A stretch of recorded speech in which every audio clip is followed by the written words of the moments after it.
organizaciones terroristas y de incluir eventualmente a Hezbollah dentro de ellas. Estamos con un experto en seguridad internacional, regional y defensa. ¿Cómo estás? ¿Cómo te va, Luciana? Muy bien.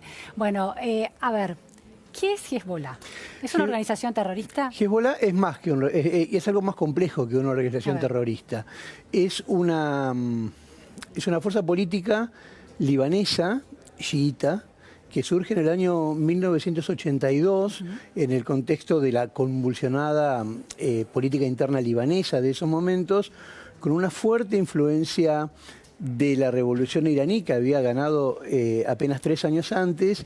Y es muy compleja, digo yo, porque tiene un aparato político, tiene un aparato social enorme, brindan muchísima asistencia social, hacen mucha tarea de base, pero también tiene un aparato militar o un aparato armado.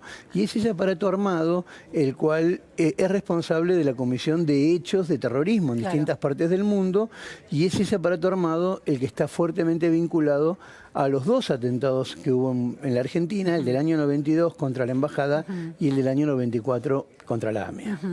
Entonces, a ver, pero la función, la pata, digamos, bélica, militar, violenta de Hezbollah, ¿es parte de la organización o es un desprendimiento no deseado? No, es parte de la organización. Forma parte de la organización e incluso, como dicen algunos expertos, es un error si se quiere considerarlo de manera separada. Lo que pasa es que lo separamos a los efectos analíticos para poder entenderlo, pero en realidad es una misma organización que tiene, como te comentaba antes, ministros, que tiene legisladores, que tiene representantes en el gobierno, que tiene sobre todo en la zona del Valle de la Bekaa libanesa una acción social muy pero muy importante, pero que al mismo tiempo tiene este brazo armado, llamémoslo así, que tiene, digamos, el rango de acciones es muy amplio, porque de hecho se ha enfrentado en la Segunda Guerra del Líbano con singular éxito a Israel en el año 2006, pero en ese rango de acciones también incluye acciones de tipo terrorista. ¿Cuál es su visión, objetivo? ¿Por qué el terrorismo es su estrategia y por qué fuera del territorio cercano de influencia y se extiende por el mundo? Son varias preguntas. La primera pregunta, ¿cuál es su función principal? Bueno, etimológicamente Hezbollah o Hezbollah es partido de Dios, es un partido político que lo que pretende es la llegada al poder y la imposición del poder de determinadas orientaciones políticas que ellos consideran congruentes con lo que es la ley islámica en la visión o en la lectura chií o chiita de estos términos. El principal enemigo, a no dudarlo, es el Estado de Israel, ¿sí? Y sus aliados, principalmente los Estados Unidos.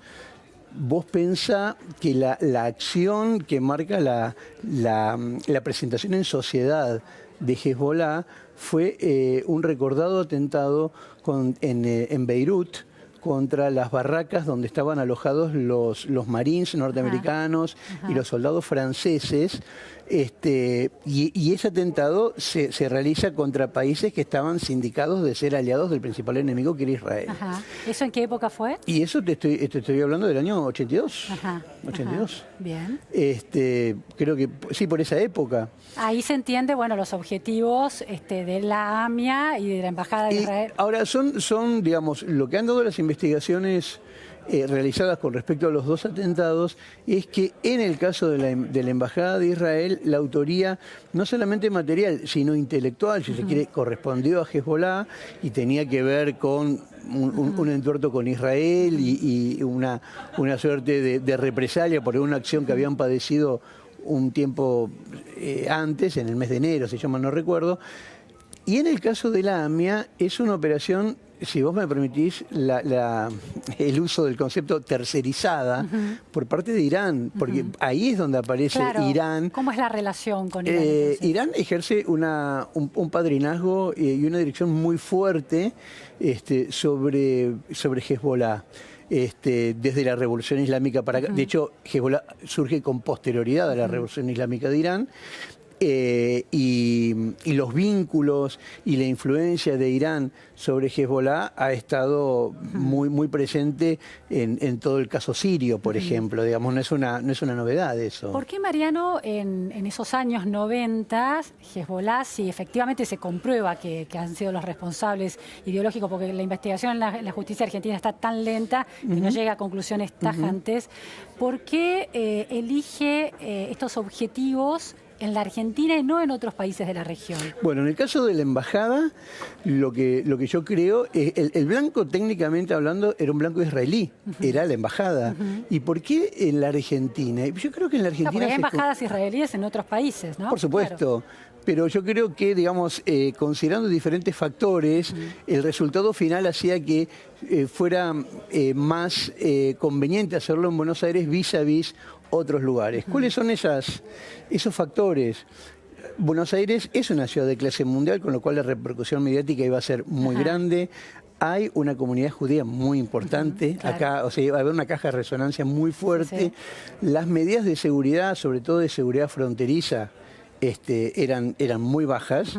Había un buen blanco, digamos, un blanco de oportunidad.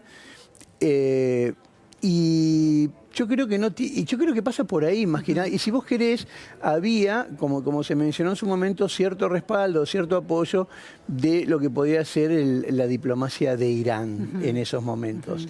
Yo no creo, y esto es algo que lo debatimos mucho con algunos colegas, que haya tenido que ver con la visita del entonces presidente Menem a Jerusalén, porque en ese momento todos los presidentes iban a Jerusalén, y ni siquiera con la guerra del Golfo.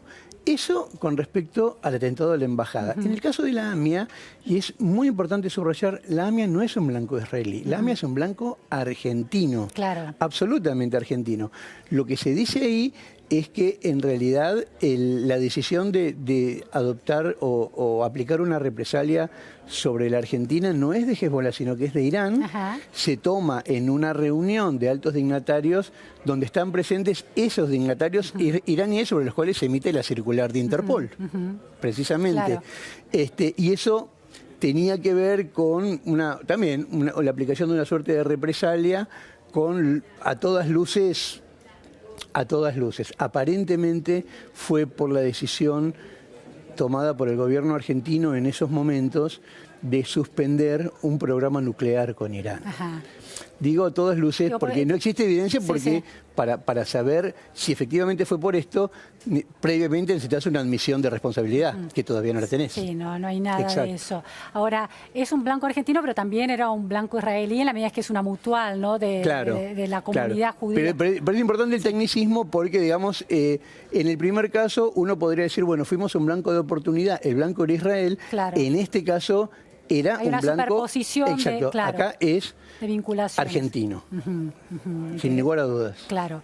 Ahora, trasladándonos en el tiempo al presente, otra de las cuestiones que está es la influencia de Irán en Venezuela y también las últimas informaciones que hay del ingreso de militantes de Hezbollah a través de Venezuela hacia América Latina. ¿Qué precisiones tenés vos en relación a Las mismas que vos, en ese sentido, lo que se dice, y hay muchísimos informes, no periodísticos, sino elaborados por think tanks y por centros de estudio que están trabajando muy sobre la situación venezolana, es que a lo mejor es menos visible que la influencia de Rusia en Venezuela, pero no es menos intensa la influencia de Irán, y ese acercamiento que comienza en la época de Chávez, hay que reconocerlo, no ahora, entre Teherán y Caracas conlleva una mayor presencia de efectivos o de cuadros de Hezbollah. A partir de ese lugar vos podés decir, bueno, están ahí para coadyuvar al éxito de la revolución, para operar de acuerdo a los intereses de Irán dentro de los límites del territorio venezolano, o están utilizando el territorio venezolano como una suerte de plataforma o de hub para poder moverse. Esa es la pregunta del millón, por supuesto. Mariano, ¿cómo, La idea de una organización terrorista que tiene una fuerte impronta religiosa hace que se convierta en una especie de guerra santa, o hay intereses mucho más banales y concretos, intereses comerciales, de tráfico de tráfico de drogas, tráfico de armas.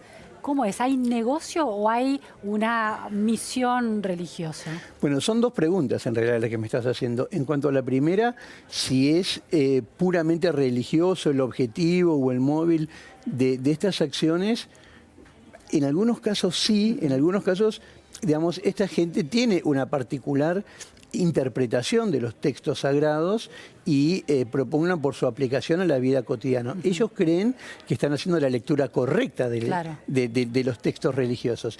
Esto es lo que normalmente se llama fundamentalismo o integrismo, o en el caso específico del Islam, salafismo, pero ha pasado en todas las religiones. Siempre hay elementos ultras.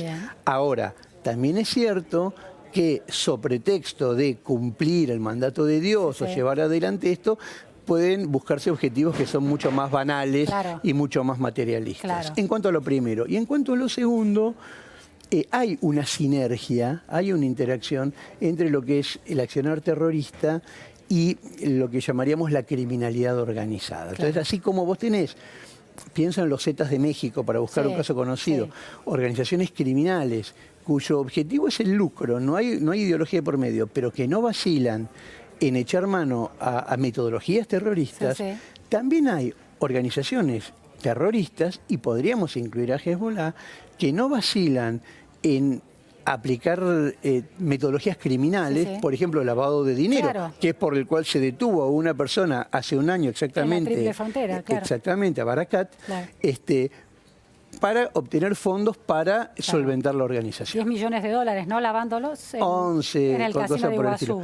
En el casino de Iguazú. Eran personas que no eran de nacionalidad argentina, y desafiaban las leyes vigentes o violaban las leyes vigentes, no declarando ese dinero ni de entrada ni de salida. Entonces se suponía que había una acción de lavado de dinero que lo que permitía era reorientar los fondos a través de un complejo sistema bancario hacia Medio Oriente. Mariano, ¿por qué llevó tanto tiempo al gobierno argentino y a los gobiernos argentinos hasta la elaboración de un registro de organizaciones terroristas y la inclusión de Hezbollah? Porque ni siquiera en este registro está incluido directamente, sino que vía la UIF y la denuncia que hizo de lavado de dinero podría entrar finalmente. Es una decisión política. Pero digo, en otros países hay listados, hay registros de organizaciones terroristas con Hezbollah incluyéndola. Sí, claro. En Brasil, digo, por ejemplo. Brasil no. Brasil no, pero sí hay. ¿Está Hezbollah reconocido en Naciones Unidas? No, claro que no, porque digamos, el tema de terrorismo, como es un tema de paz y seguridad internacional, está en el Consejo de Seguridad, donde vos sabés que hay potencias permanentes con capacidad de veto, entonces nunca logró pasar una resolución del Consejo condenando como organización terrorista a Hezbollah. ¿Quién lo vetaba eso? Y ahí tenés como veto nítido, tenés Rusia, básicamente. Después lo que vos sí tenés son actores del sistema internacional, que obviamente Israel y Estados Unidos a la cabeza, que sí tipifican a la organización Hezbollah in totum como terrorista, y tenés a la Unión Europea, que lo que hace es tipificar como terrorista al aparato militar. Específicamente, ¿no? Luego de un atentado que ellos sufrieron, donde voló un bus lleno de turistas israelíes en suelo europeo, un acto de terrorismo desde donde se lo quiera mirar. Entonces se condenó, pero se condenó al aparato militar. Pero en el caso nuestro, el aparato militar ¿se puede condenar el aparato militar sin condenar la organización? Yo, en lo personal, yo creo que no, pero fue una manera, de alguna forma, pues fue un debate muy intenso en el seno de la Unión Europea, donde para que esto pase de alguna manera, bueno, se hizo esa acotación. Y Mariano, ¿por qué tanta resistencia a condenarla como un todo, como una organización terrorista toda? Mirá, yo te puedo hablar de las resistencias que yo veo en el caso argentino. Las resistencias que hay en el caso argentino son de dos tipos. Están aquellos que consideran que la organización no ha tenido nada que ver, y en este punto lo que hay que decir es que las investigaciones que ha llevado adelante el gobierno argentino indican lo contrario. El gobierno, pero no la justicia. No, la justicia. Pues la justicia, estaba recién la presidenta de Memoria Activa y decía que ni siquiera se ha podido demostrar eso. Lo que vos no tenés, en todo caso, son lo que vos sí tenés son indicios y testimonios fuertes. Vos pensás que este tipo de casos se resuelve mucho con la asistencia y con la cooperación de otras naciones. Entonces, las pruebas o los indicios que sugieren esto, y que en todo caso lo que uno pide es llevarlos a juicio. Son desestimadas por la contraparte diciendo que está todo fraguado, e incluso a veces invocando algunas teorías conspirativas, ¿no? Y están, eso por un lado, y están los que dicen que no es conveniente condenar o identificar como organización terrorista a Hezbollah, no porque no haya sido, sino por miedo a la represalia. Entonces, lo que yo siempre digo es que en esta época que está tan presente el tema de la violencia de género y que siempre se le dice a las mujeres que son víctimas de violencia que no duden en denunciar a quien la golpeó, el mensaje que estamos dando es: hemos sido golpeados y no queremos denunciar al golpeador por miedo a que nos siga golpeando. O sea, lo primero que tenemos que hacer nosotros en el marco de una estrategia me parece a mí, de defensa y de protección contra un flagelo como es el terrorista, es ser capaces de identificar y decir en voz alta quién fue nuestro agresor. Mariano, última cuestión. La CIDE fue cuestionada porque tuvo que ver con el desvío de la investigación a partir de sucedió el atentado en 1994 y en los años sucesivos. Los servicios de inteligencia de hoy en Argentina, ¿cuán capacitados y cuán listos están para detectar amenazas terroristas y, bueno, proteger al país? Mira, yo sinceramente no lo sé.